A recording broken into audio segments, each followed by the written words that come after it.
Timnas Italia menjalani 3 tahun penuh gejolak sejak kemenangan mendebarkan mereka di Wembley dan tiba di Jerman tanpa beberapa pemain kunci.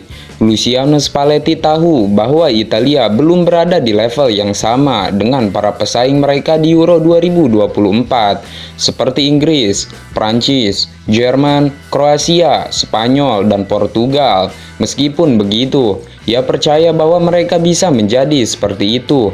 Tidak ada orang bodoh dalam skuadnya.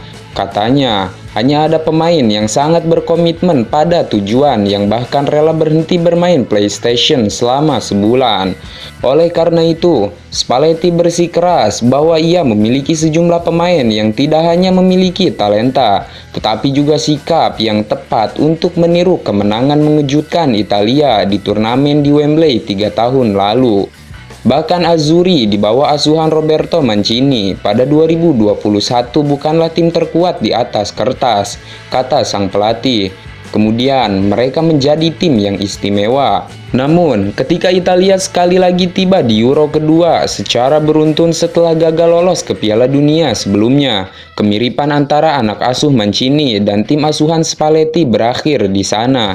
Italia berada dalam kondisi yang tidak sehat menjelang Euro terakhir. Kali ini, mereka berada dalam kekacauan setelah 3 tahun yang penuh gejolak.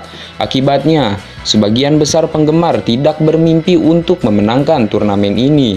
Mereka takut akan tersingkir di babak pertama, karena sejak Yunani di tahun 2008, belum pernah kita lihat juara bertahan Eropa tampil untuk mempertahankan gelar mereka dalam kondisi yang buruk.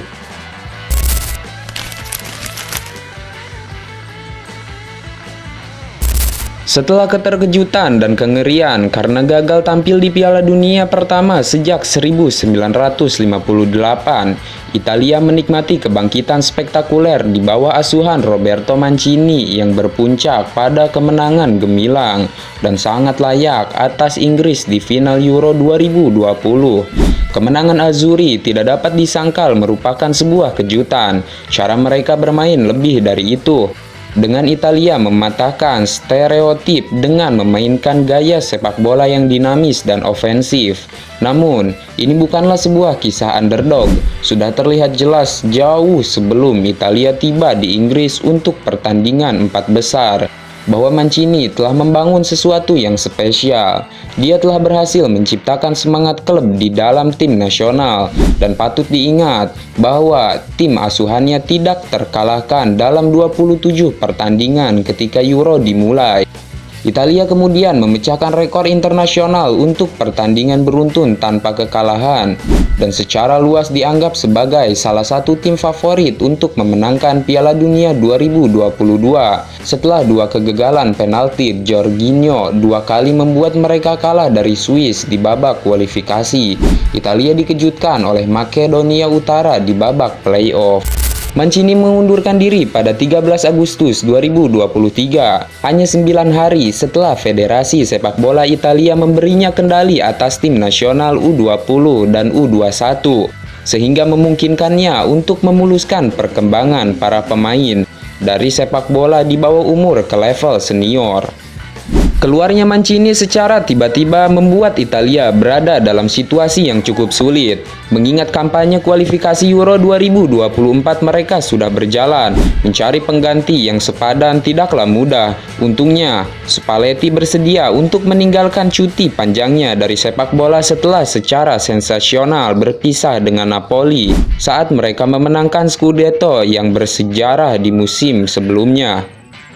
Dalam hal ini, Federasi Sepak Bola Italia tidak memungkinkan menemukan pelatih yang lebih berkualitas untuk menggantikan Mancini, dan Spalletti segera membuktikan kemampuannya dengan membawa Italia menempati posisi kedua dalam grup kualifikasi. Azzurri finish dengan poin yang sama dengan Ukraina, tetapi melaju berkat rekor head-to-head mereka yang lebih unggul dan keputusan penalti yang bisa diperdebatkan pada laga akhir yang berakhir imbang dengan tim asuhan Sergei Rebrov di Leverkusen. Namun, upaya Spalletti untuk membangun sebuah tim yang istimewa tepat pada waktunya untuk Euro tidak hanya terhalang oleh kurangnya persiapan, tetapi juga kurangnya kualitas.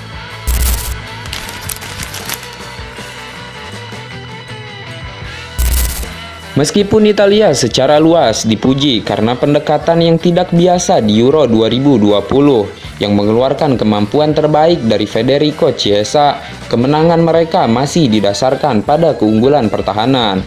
Leonardo Spinazzola merupakan sebuah anugerah di sisi kiri, memberikan lawan berbagai macam masalah hingga ia mengalami cedera saat menghadapi Belgia di perempat final.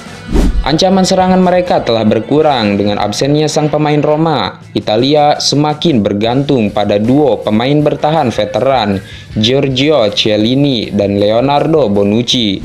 Keduanya tampil luar biasa saat menghadapi Spanyol dan Inggris, sedangkan Donnarumma yang dinobatkan sebagai pemain terbaik turnamen memberitahukan semua hal yang perlu kamu ketahui mengenai peran pentingnya bagi tim. Sayangnya, Chiellini dan Bonucci, dua anggota yang tersisa dari BBC yang terkenal, kini telah pensiun, membuat Spalletti kehilangan banyak kualitas dan pengalaman. Lebih buruk lagi, absennya mereka diperparah dengan serentetan pemain yang harus absen karena cedera di lini pertahanan.